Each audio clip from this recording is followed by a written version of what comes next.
Pagkapalit ng damit pantulog ni Zeus, ay siya naman ang nagpaalam na gagamit ng banyo. Para magpalit ng damit at maglinis ng katawan, tutal ay may nag-akyat na pala ng mga bagahe niya sa kwarto. Hindi siya makakatulog nang hindi naglilinis ng mukha.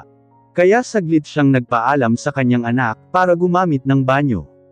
At pagkalabas niya ay nagulat siya nang makita niyang tulog na ito, at may kayakap na unan sa gilid.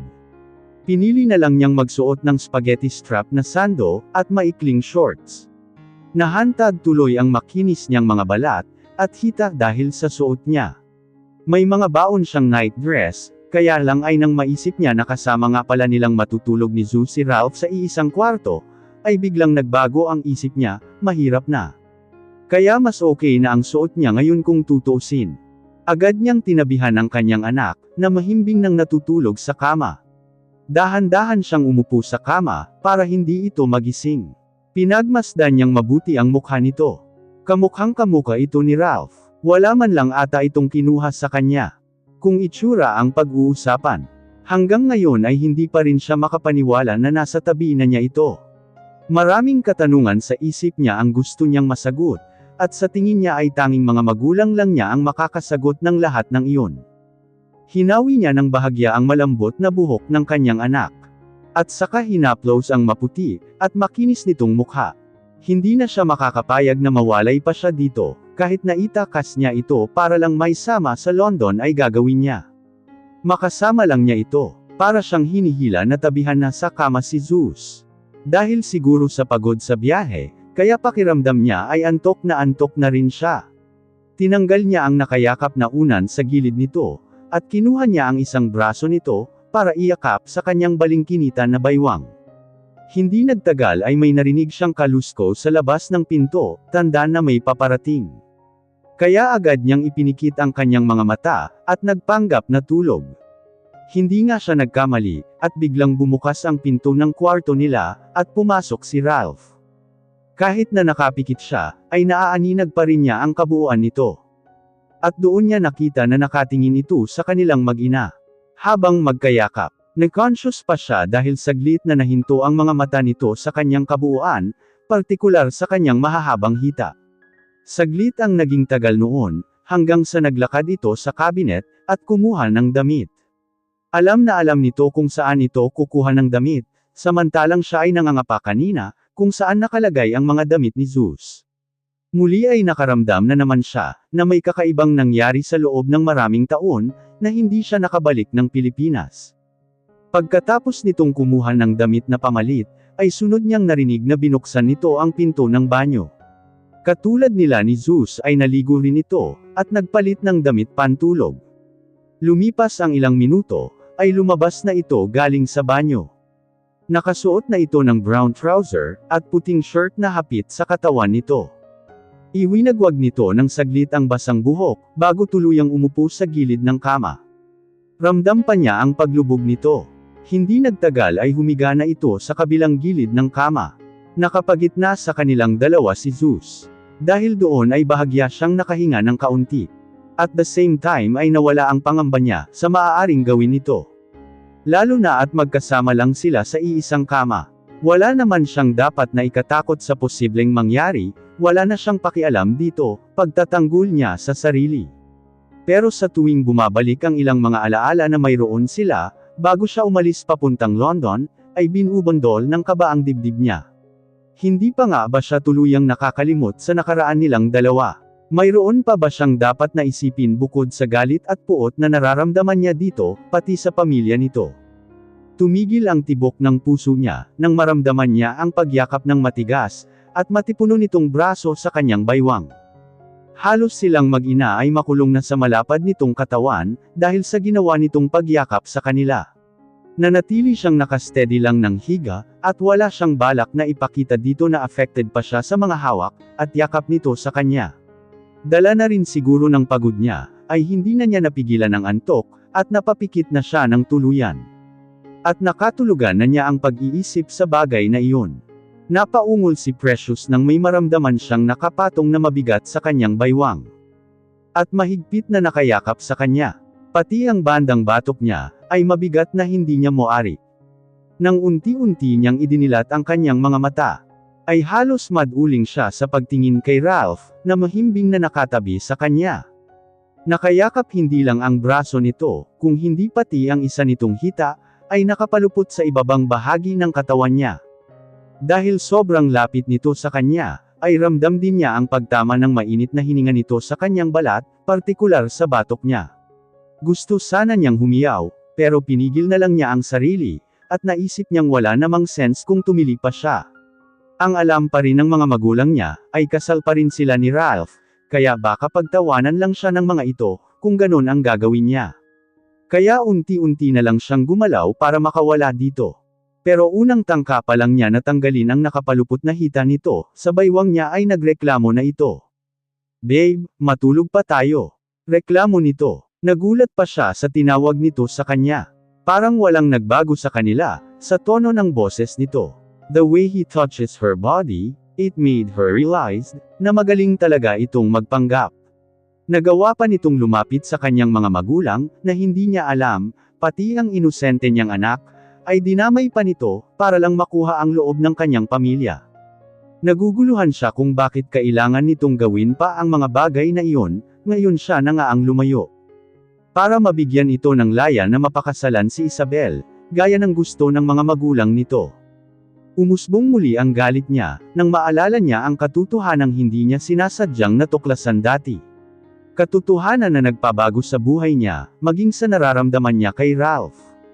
Nawala na ang pagmamahal niya para rito, at napalitan na lang ng puot at galit. Na kahit kailan hindi na mabubura pa sa puso't isipan niya. Dahil doon ay buong lakas niyang tinanggal ang braso at hita nito. Na nakayakap pa rin sa kanya. Wala na siyang pakialam kung tuluyan na itong magising, ang mahalaga ay makawala siya mula sa mga bisig nito. At nagtagumpay nga siya na tanggalin ang braso nito, pero ang hita nito ay nanatiling nasa ibabaw ng kanyang baywang. Dahil sa ginawa niya ay tuluyan na itong nagising. Nakita niya ang pagdilat ng mga mata nito. Diretsyong nakatingin sa kanya. Nilabanan niya ang mga titig nito, at hindi niya hinayaang matalo siya ng nararamdaman niya. "Tanggalin mo na ang hita mo na nakapalupot sa akin. Babangon na ako." Walang buhay niyang utos dito. Kahit na inaantok pa siya, ay nanaisin na niyang bumangon, kaysa ang makasama ito sa kama. Pero imbis na sundin nito ang utos niya, ay ibinalik nito muli ang pagkakayakap sa kanya. At sa pagkakataong iyon, ay sa mas mahigpit pang paraan. Idinikit pa nito ng mabuti ang mukha nito sa kanyang pisngi. Ang tungki ng ilong nito, ay naramdaman pa niyang parang inaamoy ang gilid ng kanyang mukha. Pati ang labi nito, ay sadyang inamoy ang kanyang balikat, na nakahantad dahil sa suot niyang spaghetti strap. Nenas siya kaya nagpumiglas siya para makabangon, pero ganun na lang ang gulat niya, nang pigilin na naman siya nitong bumangon gamit ang mga malalaki nitong braso. "And where do you think you're going?" Tanong nito sa kanya. Nakatitig ito sa kanya na malamlam ang mga mata. "Away from you." Sa halip ay sagot niya dito. Mukhang mali ata siya nang nasagot dito. Dahil biglang nagdilim ang mga mata nito, at hindi niya napigilan ang sumunod na ginawa nito sa kanya. Dinaganan siya nito, at mabilis siyang hinalikan sa labi. Halik na matagal na niyang kinalimutan mula rito. Na buong akala niya ay hindi na niya mararanasan pang muli. Halos kainin na nito ang mapupula niyang mga labi. Dahil sa tindi ng puwersa na dulot ng pagkakalapit ng kanilang mga labi. Para itong isang leon na gutom, at wala na siyang nagawa nang sakupin na nito ang buo niyang labi. And she felt his tongue inside her mouth. Nagulat siya sa ginawa nito. Kaya napadiin siya sa malapad nitong dibdib, pero mas lalo lang nitong diniinan ang labi nito sa kanya. Sunod niyang maramdaman ang paghaplos ng isa nitong kamay sa kanyang dibdib. Napasinghap siya. Wala siyang magawa kung hindi ang magpumiglas.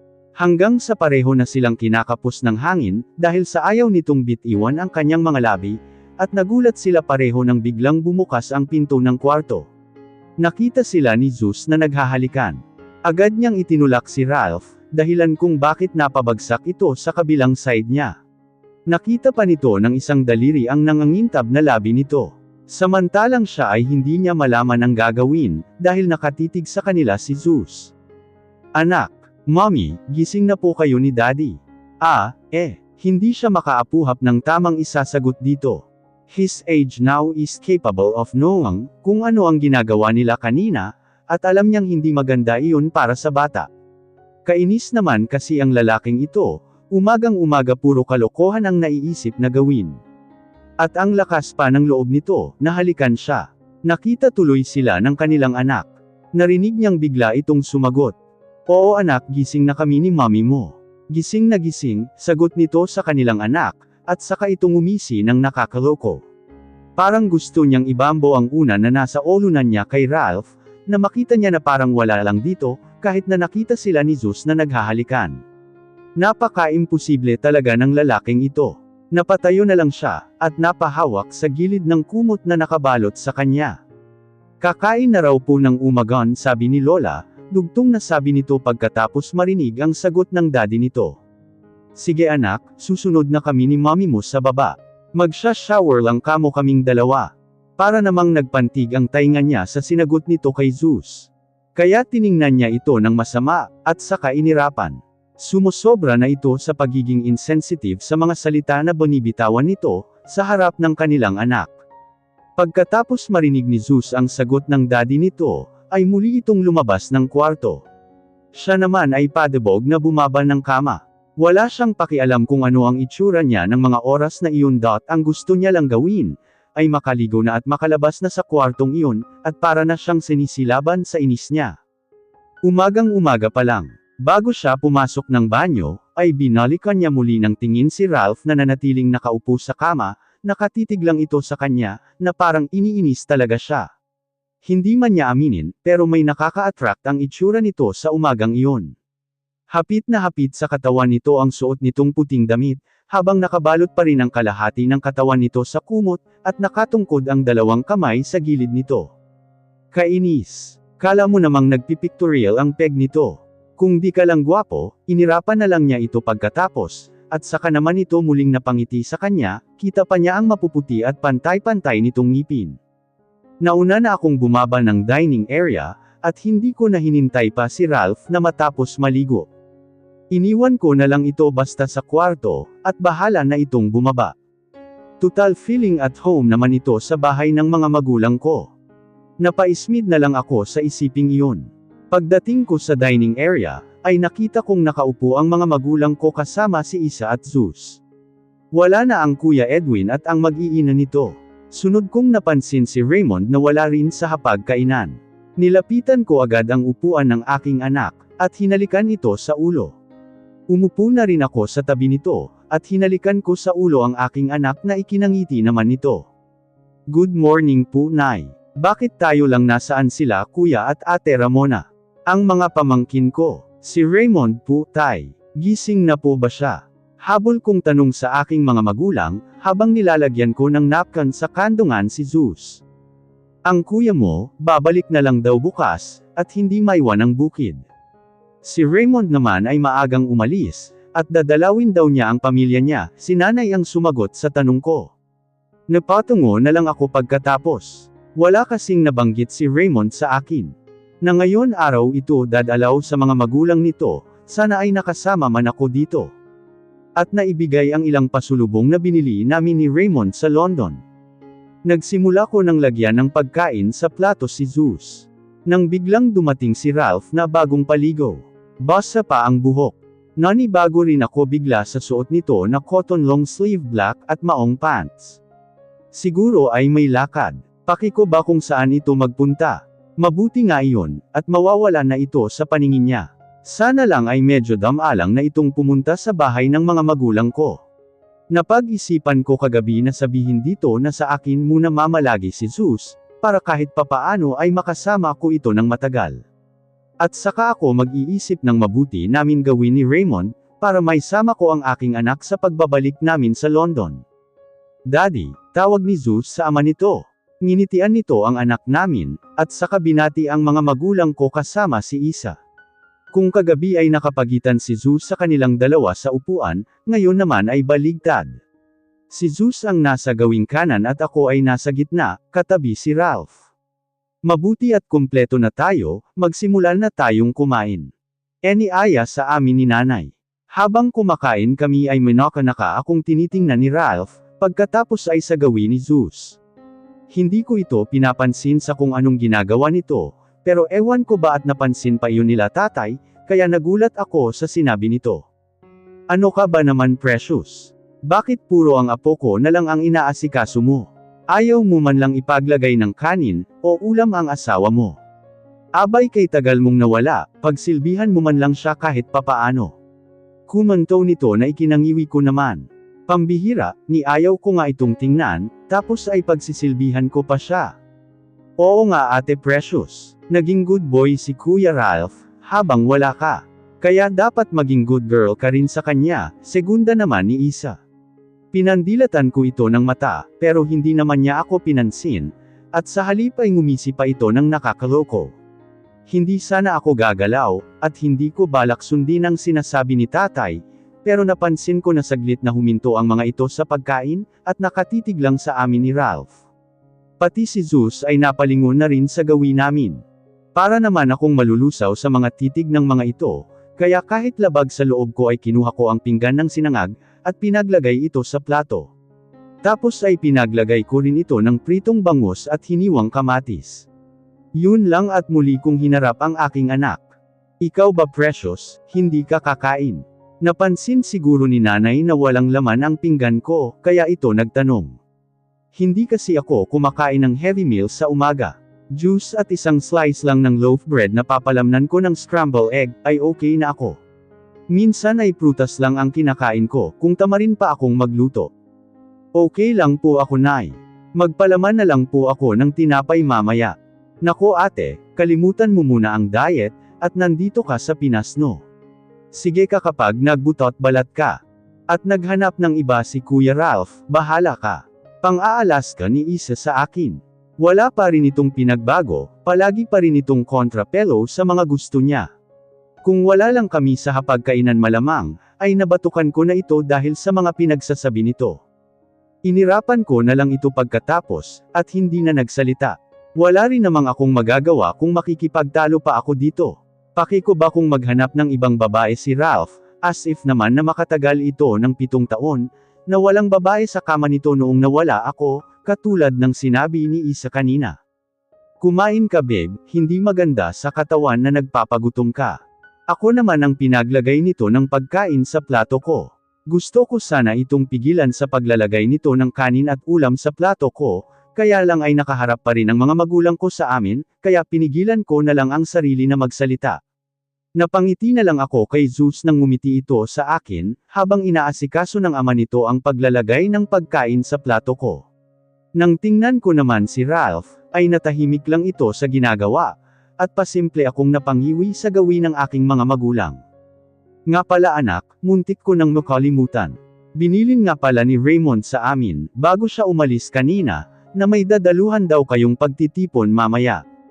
Ipapadala na lang daw niya ang binili niyang damit na isusuot mo sa party. Bigla ay sabi ng kanyang tatay. Bigla kong naaalala, na may kailangan nga pala kaming puntahan na party ni Raymond pagdating namin dito sa Pilipinas. Isinulat pa iyon ni Raymond sa planner na dala nito. Ano pong party ang pupuntahan nila Precious mamaya tay? Sunod kong narinig na tanong ni Ralph sa kay tatay. Ayos nakikitatay na rin ito. Birthday party ata ng anak ng mayor ng Kabuyaw. Hindi agad sumagot si Ralph. Kaya naisipan kong bumaling ng kaunti, para makita ang reaksyon nito. Nahuli kong masama ang titig na ibinibigay nito sa akin, kaya napalunok ako bigla, at saka ko ito inirapan. Ano ba ang lalaking ito? I see. Pupunta rin ako mamaya sa party na iyon. Sa akin ka nasasabay. Pinal na sagot ni Ralph. Nagulat pa ako nang marinig ang sinabi nito. Ni hindi man lang niya ako tinanong, kung gusto kong sumabay dito, at agad ay ito ang masusunod. Tinaasan ko ito ng kilay, at saka ako nagsalita. Kay Raymond ako sasabay, okay. Siya ang kausap ko na pupunta sa party na yun, at hindi ikaw. Madiin kong sabi dito. Nakita ko ang pag-igting ng panga nito. At sinalubong nito ang mga titig ko. Alam kong nakatingin ang mga kasamahan namin na kumakain sa hapagkainan. Habang nagtatalo kaming dalawa, maski ang anak namin na si Zeus, ay natahimik lang nang marinig nito ang bahagyang pagtaas ng boses ko, maski ako ay nakalimot na maaaring mag-iba ang tingin sa akin ni Zeus, dahil sa ginawa ko, pero dahil na rin sa kinikimkim kong galit, kaya siguro iyon ang naging resulta ng pag-uusap namin ni Ralph. Ngunit wala akong pagsisisi na maramdaman dahil sa ginawa ko. At iyon ang isa sa mga bagay na gusto kong gawin dati, bago ako umalis ng Pilipinas, ang sigawan nito, pagsalitaan ng masama, dahil sa mga ginawa nito sa akin kasama ng mga magulang nito na konsentidor. Ako ang susando sa'yo dito mamaya. That's final. Mababa lang ang tono ng boses nito, pero puno ng authority. Nakita ko na lang na nagtinginan ang mga magulang ko, pagkatapos nitong magsalita. At hindi ko na nga kinaya, at ako na ang unang nagbawi ng tingin dito, i-text ko na lang si Raymond na sa party na lang kami magkita. Mukhang wala na akong ibang choice, kung hindi ang sumabay kay Ralph, at paniguradong pagsasabihan naman ako ng aking mga magulang, kung tataliwas ako sa gusto nito. Kahit labag na naman sa loob ko, ay pumayag na akong si Ralph ang sumundo sa akin. Para pumunta ng party ng anak ng mayor sa lugar namin. Ayaw kong makita muli kami ng aming anak na nag-aaway sa harapan nito. Katulad kanina, kahit hirap na hirap ako sa tuwing nasa tabi ito, ay pinipilit ko na lang na paglabanan ang lahat ng emosyon na bumabalot sa akin alang-alang sa aking pamilya at anak ko. Katulad ng inaasahan ko, ay hindi rin maintindihan ni Raymond kung bakit kailangan kong sumunod sa lahat ng gusto ni Ralph, pagkatapos ng ginawa nito sa akin. Pinaliwanag ko na lang na lahat ng ginagawa ko sa harapan ni Raleigh, ay walang ibang meaning at para lang iyon sa aking anak. Pati ang pagbabalik namin sa London, ay ipinaalala nito sa akin. Doon ako biglang napaisip kung paano nga kaya ang dapat kong gawin, para maisama ko si Zeus sa pagbabalik namin ng London, na hindi na ako kailangang magmakaawa kay Ralph. Suot ko ang isang silk dress na kulay cream, at hanggang tuhod ay tinitigan ko ang sarili sa salamin. Litaw ang aking mga balikat, at na-emphasized ang aking dibdib na napapansin. Dahil sa lambot ng tela ng damit na binili ni Raymond sa akin. Maging ang mapuputi at makikinis kong binti at hita, ay kitang-kita dahil sa ikli ng suot ko. Sanay naman ako sa ganoong mga damit, lalo na at palagi akong rumarampa sa harap ng maraming tao, na ganoon ang uri ng damit. Kaya lang sa pagkakataong iyon, ay parang nag-aalangan ako, kung tama nga ba na ganoon ang suotin ko, lalo na at makikita ng aking anak ang itsura ko, pagbaba mamaya. Napabuntoong hininga na lang ako pagkatapos, at nag-focus na lang ako sa pag-a-apply ng make-up sa aking mukha, na babagay sa suot ko. Nang masatisfy na ako sa aking itsura, ay nagpasya na akong bumaba. Pagdating ko ng sala, ay nakita kong kalaro ni Zeus ang mga lolo at lola nito. At biglang napahinto ang mga ito sa ginagawa nang makita akong dumating. Walang nagsalita sa mga ito, hanggang sa tumikim ako, at saka nakuhang magkomento ni tatay. Anak, wala na bang mas iikli pa sa suot mo na yan? Alam kong seryoso si tatay sa tanong nito sa akin, pero dinaan lang nito sa pabirong paraan. Sabi ko na nga ba, at tiyak na may masasabi ang mga ito sa suot ko. Hindi naman kasi sanay ang mga ito, na ganoon ang uri ng mga damit na sinusuot ko. Elias, ano ka ba? Matanda na ang anak mo. Eto nga at may anak na rin siya. Saka maganda naman Precious, kaya bagay sa kanya ang suot niyang damit ngayon. Hindi ba apo? Nilingon ni nanay ang aking anak na napangiti na lang pagkatapos. Ang ganda mo po mami. Sa halip ay sagot nito. Natawa na lang ako kasama ang aking nanay, pero si tatay ay nanatiling tahimik lang. Narinig ko pa ang mahina nitong buntong hininga. Ilang saglit lang, ay pare-pareho kaming napalingon sa pinto nang may biglang sumilip, at nakita ko si Ralph. Hindi katulad ko ay nakasuot lang ito ng polo na kulay puti, at tinernuhan ng maong faded pants na pinaka-design nito. May suot din itong leather jacket na brown. Katulad ng mga magulang at anak ko, ay titig na titig din ito sa akin. Obvious na mukhang hindi rin ito pabor sa suot ko, base sa itsura nito. Halos magpantay na ang mga kilay nito, at madilim din ang mga mata nito, habang nakatitig sa akin. Ano ba kasing mali sa suot niya?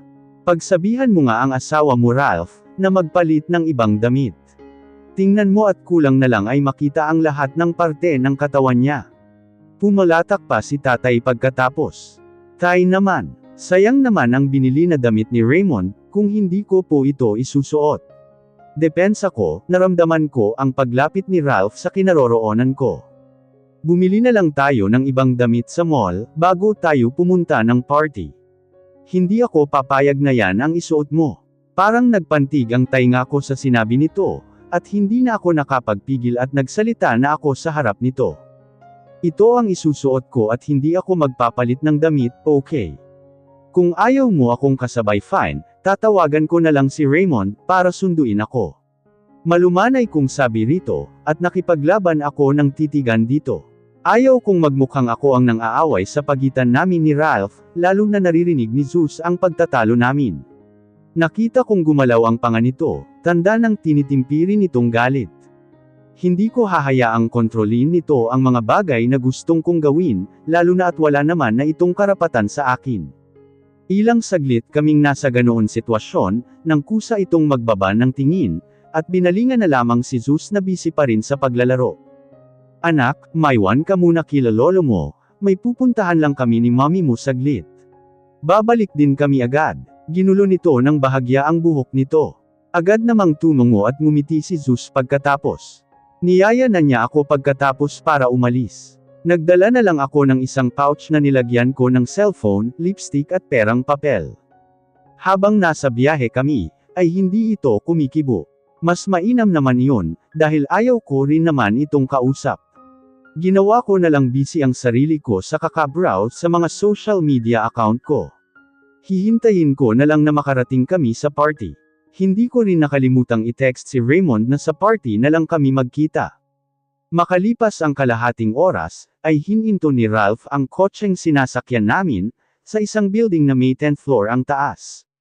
Moderno at mag-ara ang style nito, kaya hindi mo aakalaing sa isang probinsya ito nakatayo. Nagtanggal na ako ng seatbelt, at mag-isa akong bumaba ng kotse. At hindi ko na ito hinintay pa na pagbuksan ako ng pinto nito. Pagkababa ko ng kotse, ay siya naman lapit nito sa akin. Narinig ko na lang itong huminga ng malalim, hindi ko alam kung para saan iyon. Basta ako, mag-e-enjoy lang sa party na pupuntahan namin, at hindi ako magpapapihil dito. Nauna akong maglakad at kasunod ko ito sa aking likuran. Pagtungtong pa lang namin sa information desk, ay nakatingin na sa akin ang ilang lalaking naka-assign doon. Napatingin ako kay Ralph saglit, at nakita ko itong madilim na naman ang tingin sa akin. Maging sa mga lalaking nasa harap namin, magsasalita na sana ako, at tatanungin kung anong building ang party na pupuntahan namin, nang bigla nitong hawakan ang aking baywang, at naidikit nito ang katawan ko palapit dito. Napatingin ako bigla sa mga taong nakaharap sa amin, at nakita kong pati ang mga ito, ay nagulat sa ginawa ni Ralph. We are Mr. and Mrs. Montemayor. Where is the venue of Victor Morris party? Ito na ang nagtanong sa mga lalaking nasa information. 5th floor po sir, agap na sagot ng isa. Pagkarinig namin ng kung saan kaming floor pupunta, ay agad na tumalikod si Ralph. Dahil hawak niya ako sa baywang, ay naibaling niya ako agad, pagkatapos ay mabilis nitong hinawakan ang isa kong kamay ng mahigpit. Napatingin na lang ako dito, pero nanatili itong diretso lang ang tingin, at hindi alintana ang inis na nararamdaman ko dito.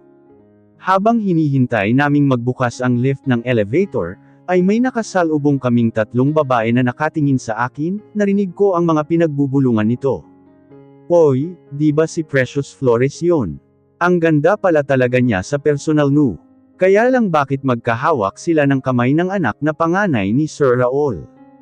Oo nga no. Ang alam ko may boyfriend na modelo rin yan eh. Para namang hindi ninyo alam ang ilang mga international model. Marami nagkakagusto sa mga yan, kasi ay mga macho at sexy. Kaya iba-iba ang mga nagiging karelasyon, ano ka ba? Ito ang huling sinabi ng nagsalita, at hindi ko napigilan at inirapan ko ito. Sino ba ito para husgahan ako ng ganon-ganon na lamang? Babalingan ko sana ito nang lalong higpitan ni Ralph ang hawak sa isa kong kamay, at hinela na niya ako papasok ng elevator. Sa loob ng elevator, ay hindi pa rin ako binitawan ni Ralph. Tinangka kong hilahin ang kamay nito, pero tinitigan lang niya ako ng masama. Wala na nga akong nagawa kung hindi ang magpatay mali siya sa ginagawa nito sa akin. Ayaw mong magpalit ng damit hindi ba? Pwes, dito ka lang sa tabi ko, habang nasa party tayo. Hindi ka pwedeng kung saan pumunta, understood? Imbis na sagutin ko ito, ay inirapan ko na lang ito muli, yung tipong 360 degrees na halos matanggal ang eyelashes ko sa sobrang inis dito. Ano siya, bata para pagbawalan nito sa mga gusto niyang gawin. Ilang segundo lang, ay bumukas na muli ang lift ng elevator. At lumabas na kami mula roon. Nasa labas pa lang ng silid kung saan nagaganap ang party, ay dinig na namin ang ingay sa loob. Sa labas ng pinto, ay may mga nakabantay ng mga gwardya. Saglit kaming huminto at kinausap ni Ralph ang mga ito. Nasa loob na sila. Opo sir, kanina pa po sila dumating. Sagot ng isa sa mga gwardya, na hindi rin napigilan na sumulyap sa kanya. Pagkarinig namin ng sagot nito, ay muli akong hinela nito papasok sa silid. Agad na bumungad sa amin sa loob ng silid, ay umalangaw-ngaw na ingay ng party. Hindi naman ako nagulat doon, dahil sanay na ako sa ganoong uri ng lifestyle. Pero ang mas kinagulat ko ay ang naghihintay na 2 tao sa amin sa entrada ng party. Ang mag-asawang Montemayor. May kausap ang mga ito na isang binata. Na sa tingin ko ay ang anak ng mayor na may birthday ng gabing iyon. Wala pa ring nagbago sa mga ito, lalo na sa dati kong biyenan na babae. Sophisticada at elegante pa rin ito, kung manamit at tumingin. Napatingin na rin sa gawin namin ang kausap na binata ng mga ito. Nang makita nitong ang mag-asawang Montemayor ay titig na titig sa akin. Habang papalapit kami sa kinaroroonan ng mga ito, ay wala na akong maramdamang kahit kaunting paggalang sa mga ito. Napalitan na iyon ng galit at puot, nang magbalik sa aking isipan ang mga narinig ko. Tungkol sa kagustuhan ng mga ito na paghiwalayin kami ni Ralph, 7 taon na ang nakakaraan na napagtagumpayan naman ng mga ito. Habang papalapit kami sa kinaroroonan ng mga ito, ay nakita ko sa mga mata ng mga ito ang hindi makapaniwalang aura. Hindi siguro makapaniwala ang mga ito, nakasama ko sa party na yun ang anak ng mga ito. O baka naman hindi makapaniwala ang mga ito, na babalik pa siya sa Laguna, pagkatapos ng maraming taon. Paghinto namin sa mismong pwesto ng mga ito, ay unang bumati ang anak ng mayor sa kanila. Ralph, ang buong akala ko ay hindi ka makakapunta sa party ko bro.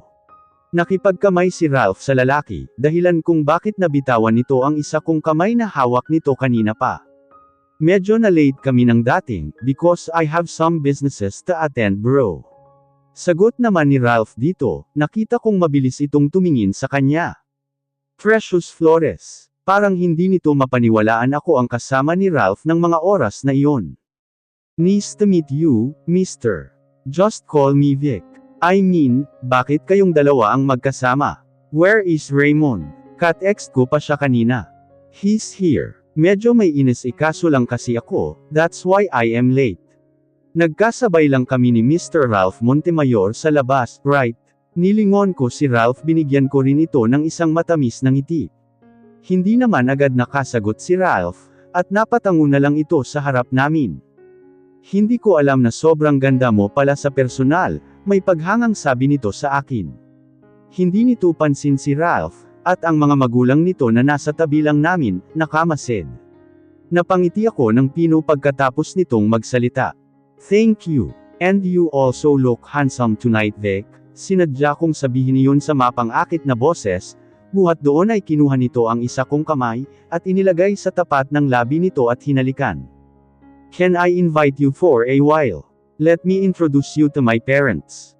Malambing nitong tanong sa akin. Bago ako sumagot ay tiningnan ko muna si Ralph na ngayon, ay nakakuyom na ang mga kamay, habang matalim ang mga titig sa akin. Pati ang mga magulang nito, ay nakatingin lamang sa akin, at sa magiging sagot ko. Hindi na ako nagdalawang isip pa, at masaya kong binalingan muli si Vic na hawak pa rin ang isa kong kamay. Sure. At inirapan ko ang mag-asawang Montemayor, bago ko ipinulupot ang isa kong kamay sa braso ni Vic. Pagkatapos na ipakilala ako ni Vic sa mga magulang ng mga ito, ay nagpaalam ako saglit dito na gagamit lang ng CR. Hindi ko na napansin si Ralph kanina pa simula ng talikuran ko ito, kasama ang mga magulang nito, kaya medyo nakahinga ako ng maluwag.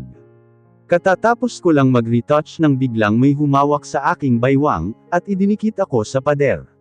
Buti at walang gaanong nagdadaan sa pwesto na iyon. Ralph. Nagulat ako dahil ang buong akala ko, ay umalis na ito kasama ang mga magulang nito. Saglit lang akong tinitigan nito, at ang sumunod na ginawa nito ang nagpagulantang sa akin. Nilusob na naman nito ang aking labi, at marahas niya akong hinalikan. Naamoy ko pa ang amoy alak nitong hininga, tanda na marami na itong nainom. Tinulak ko ito sa dibdib, pero sadyang mas malakas ito kaya pilit ko na lang tinikom ang aking mga labi, pero wala pa ring silbi ang ginawa ko, at mas lalo lang itong naging mapusok. Naramdaman ko pa ang paggapang ng isa nitong kamay sa aking dibdib, habang walang sawa nitong inaangkin ang aking mga labi. Hindi na tama ang ginagawa nito sa akin, kaya buong lakas ko itong itinulak, upang makawala ako sa mga bisig nito. Nang magtagumpay ako, at sinampal ko ito sa mukha upang matauhan. Precious. Pareho kaming napalingon ni Ralph sa boses na tumawag sa akin. At nang makita ko si Raymond, ay mabilis kong tinalikuran si Ralph at lumapit dito.